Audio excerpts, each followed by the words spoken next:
साल 2010 छत्तीसगढ़ के दंतेवाड़ा में 76 जवानों को नक्सलियों ने बेरहमी तरीके से मारा। इन दिनों भारत की सेना फुल फॉर्म में है।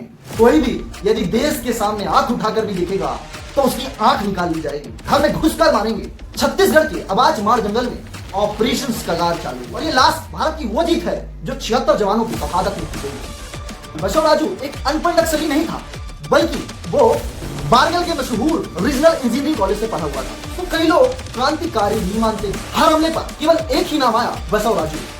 ऐसे बसव राजू को, ऐसे नक्सली को एक न एक दिन कुत्ते की मौत मरना ही, जो आज हमारी भारतीय सेना ने किया। कितना पैसा लगता है इन सब में, बात अब गरीबी की नहीं। दुश्मन देश इसका फायदा उठा रहे हैं और इन लोग हिंदू मुस्लिम करते हैं, ब्राह्मण चमार करते हैं, ऐसा बोलकर सोशल मीडिया के माध्यम से देश के अंदर ही रहकर देश के लोगों को भड़काने का काम करते हैं। कुत्ते की मौत मारे जाओ जो समाज में भड़काने का काम कर रहे हो। साल 2010 छत्तीसगढ़ के दंतेवाड़ा में 76 जवानों को नक्सलियों ने बेरहमी तरीके से मारा। सामने से वार नहीं किया था, बल्कि छुपकर मारा था और उस वार का आज भारत ने बदला पूरा कर लिया। 15 साल बाद भारत की सेना ने उन 76 जवानों का बदला लिया। इन दिनों भारत की सेना फुल फॉर्म में है। कोई भी यदि देश के सामने हाथ उठाकर भी देखेगा तो उसकी आंख निकाल ली जाएगी, घर में घुसकर मारेंगे।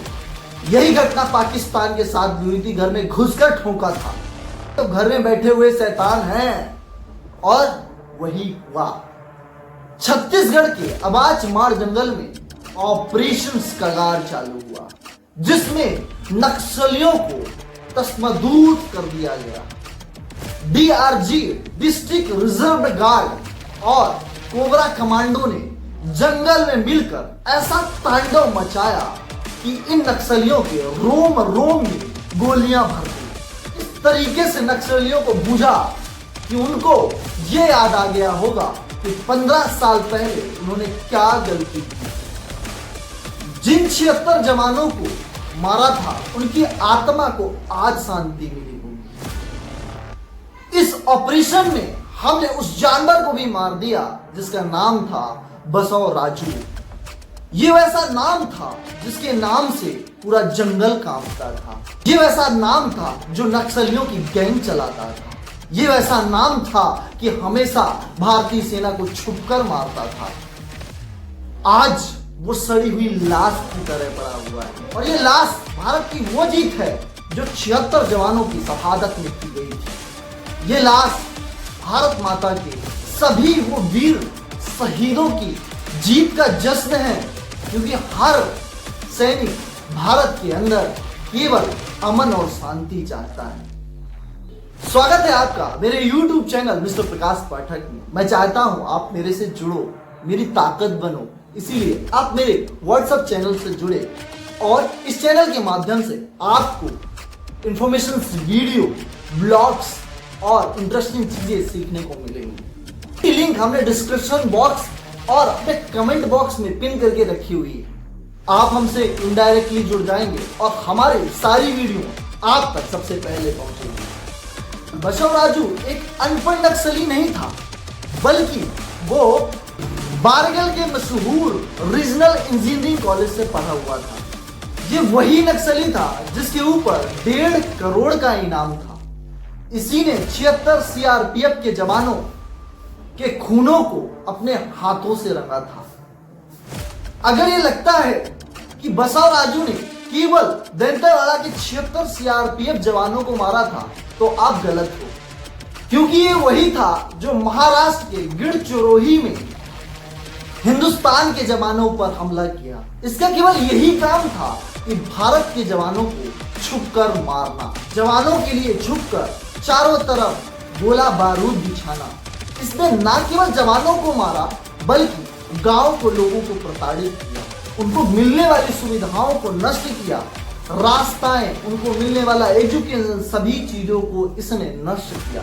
तो कई लोग क्रांतिकारी भी मानते हैं। तो मैं आपको बता दूं कि क्या हुआ था दंतेवाड़ा में। 6 अप्रैल 2010 को 76 जवान सीआरपीएफ के नक्सलवादियों को नष्ट करने के लिए जाते हैं। बसव राजू एक ऐसा प्लान बनाता है कि 76 सीआरपीएफ जवानों को चारों तरफ से घेर लेता है और चारों तरफ गोला बारूद बिछा देता है और फिर उसके बाद उन 76 जवानों पर चारों तरफ से गोलियों की बौछार करने लगता है। उस समय जवानों के पास उस तरीके के हथियार नहीं थे और उनको चारों तरफ से घेर कर और छिप कर मारा गया था। कायरता का वह रूप उस दिन दंतेवाड़ा के जंगल में देखा गया, जिसमें 76 जवानों पर कायरतापूर्ण हमला किया गया और उस दिन दंतेवाड़ा का जंगल खून से लथपथ हो गया और केवल वहां पर 76 जवानों का केवल लाल रंग ही दिखाई दिया। बसवराजू ने न कि केवल दंतेवाड़ा बल्कि 2019 में महाराष्ट्र के गढ़चिरौली में यही किया। वहां पर भी कई जवान शहीद हुए। हर हमले पर केवल एक ही नाम आया, बसवराजू। ऐसे बसवराजू को, ऐसे नक्सली को एक न एक दिन कुत्ते की मौत मरना ही था, जो आज हमारी भारतीय सेना ने किया। बसवराजू ने हमेशा से ही लोगों को परेशान किया और जिसने भी उसकी बात नहीं मानी, क्रांति के नाम पर उसको मौत के घाट उतार दिया। हर दिन किसी न किसी का आता है। अभिमान तो रावण का नहीं रहा तो तुम कौन सी खेत की मूली हो बसवराजू। अभिमान तो कंस का नहीं रहा तो तुम किस खेत की मूली हो बसवराजू। तेरे जैसे गद्दारों के लिए हमारे देश की सेना ही काफी है, तेरे लिए भगवान नहीं आएंगे। और हमारे देश की सेना ने ऑपरेशन स्ट्रगार से ये साबित कर दिया, जिसमें 27 नक्सलियों को ढेर कर दिया, जिसमें एक नाम है बसवराजू।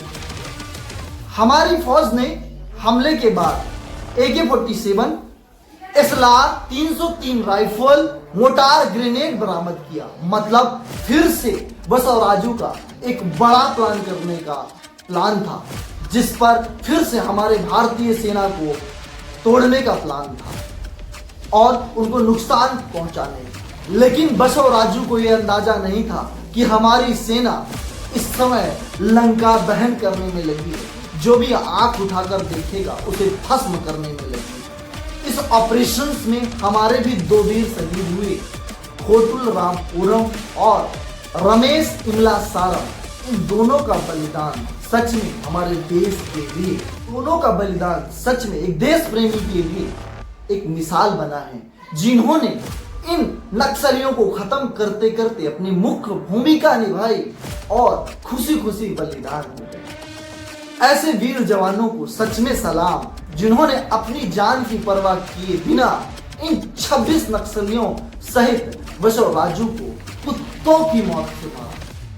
कई लोग कहते हैं नक्सलवाद गरीबों की लड़ाई। कैसे गरीबों की लड़ाई हो सकती है, जहां पर अपने ही लोगों को मारा जा रहा हो, अपने ही लोगों की सुविधाओं को वहन किया जा रहा हो।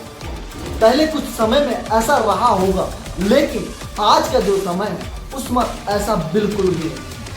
अगर लड़ाई गरीबी की होती तो इतने महंगे AK-47 गोला बारूद कहां से आता, कितना पैसा लगता है इन सब में। बात अब गरीबी की नहीं, दुश्मन देश इसका फायदा उठा रहे हैं और इनको ये हथियार प्रोवाइड कर रहे हैं, जिसमें ये नक्सली मूर्ख जो इसका शिकार बनते जा रहे हैं। दुश्मन देश इन्हें ये हथियार प्रोवाइड करा के हिंदुस्तान को अंदर से ही तोड़ने का प्लान कर रही है। लेकिन अब वो दिन नहीं रहे कि आप मारो और हम अफसोस करें और आंसू बहाएं। घर के बाहर हो या घर के अंदर, यदि देश को तोड़ने का काम करोगे तो कुत्ते की मौत मारे जाओगे। नक्सली अब गरीबी नहीं बल्कि विकास के दुश्मन हैं। वो बिल्कुल नहीं चाहते कि वहाँ एक स्कूल बने, वहाँ रास्ता बने, वहाँ पर सुख सुविधाएं मिल सके। नक्सली बोले तो केवल अब जंगलों पर नहीं, अब हमारे देश में शहरों पर भी हैं, जो सोशल मीडिया के माध्यम से लोगों को भड़काने का काम करते हैं। नाम नहीं लेना चाहूंगा, लेकिन उन्हें पता है कि मैं किन के बारे में बात कर रहा हूँ, जो हिंदू मुस्लिम करते हैं, ब्राह्मण चमार करते हैं, ऐसा बोलकर सोशल मीडिया के माध्यम से देश के अंदर ही रहकर देश के लोगों को भड़काने का काम करते हैं। ऐसे लोगों को भी नक्सली कहना गलत नहीं होगा। इसलिए अब बंद कर दो, वरना अगली बारी तुम्हारी ही आने वाली है। कुत्ते की मौत मारे जाओगे जो समाज में भिड़काने का काम कर रहे हो। ये ऐसे घटिया लोग हैं, जब देश के बारे में बात आती है ना, तब इनका सोशल मीडिया बंद हो जाता है, इनके मुंह से जबान नहीं निकलती है। लेकिन लोगों को भड़काने की बारी आती है तो सबसे पहले यही दिखाई देते हैं। ये भी देश के गद्दार ही हैं जो मौका मिलते ही केवल डसने का काम करते हैं और लोगों को गुमराह करके केवल भड़काने का। और इनसे जब आप बात करोगे ना, तो ये ऐसी ऐसी बात करेंगे कि जैसे लगेगा कि ज्ञान पाने तो यही है। इसलिए ऐसे घटिया लोगों को इग्नोर करिए और केवल फोकस ऑपरेशंस कागार पर करिए, क्योंकि ऑपरेशंस कागार हमारे उन भारतीय सेनाओं की जीत का प्रतीक है जो घर में ही बैठे गद्दारों को कुत्ते की मौत मारा। अफसोस की बात यह है, जब नक्सली हावी होते हैं तो सारा मीडिया दिखाई देता है, लेकिन जब हमारी भारतीय सेना ने ये ऑपरेशंस किया, उसके बाद कोई भी आप न्यूज पर, कोई भी मीडिया पर ये खबर देखने को नहीं पाओगे। बहुत अफसोस होता है कि ऑपरेशंस कगार करके हमारी भारतीय सेना ने घर में ही बैठे गद्दारों को इस तरीके से मारा और देश के कोने कोने तक ये बात नहीं पहुंच पा रही है। इसलिए आज ये वीडियो बनाना जरूरी हो गया, क्योंकि हमारी भारतीय सेना ने एक बहुत बड़ी जीत हासिल की है जो घर में ही बैठे गद्दारों को मिट्टी में मिला दिया है, कुत्तों की मौत मारा है। हमारे वीरों का बलिदान व्यर्थ नहीं गया है, एक बड़ी जीत हासिल की है। छत्तीसगढ़ पुलिस का कहना है कि मार्च 2026 तक नक्सलवाद को छत्तीसगढ़ से जड़ से खत्म कर देंगे। इससे ये पता चलता है कि हमारा भारत अब वो भारत नहीं रह गया जो डर कर बैठे, बल्कि डरा रहा है, जो अब मुंह तोड़ जवाब दे रहा है। खुशी होती है अपने आप को ये महसूस करते हुए कि मैं भारत का एक नागरिक हूँ, जहां अब दुश्मनों को दिलेरी से ठोका जाता है। आशा करता हूं आपको ये वीडियो हमारे भारत देश के सैनिकों के बलिदान और नक्सलवाद को जड़ से खत्म करने का संदेश आप तक जरूर पहुंचाया होगा। ऐसे भारत देश में रहना और ऐसे भारत देश के सैनिकों पर हमें नाज करना तो बनता है। जय हिंद, जय भारत। अगर वीडियो अच्छी लगी तो इस वीडियो को अधिक से अधिक शेयर करें, जिससे हमारे भारत देश के सैनिकों का जो बलिदान है, जो परित्याग है और किस तरीके से उन्होंने नक्सलवाद को खत्म किया, पहुंचना चाहिए। तो इस वीडियो को अधिक से अधिक लोगों को शेयर करें। Thank you.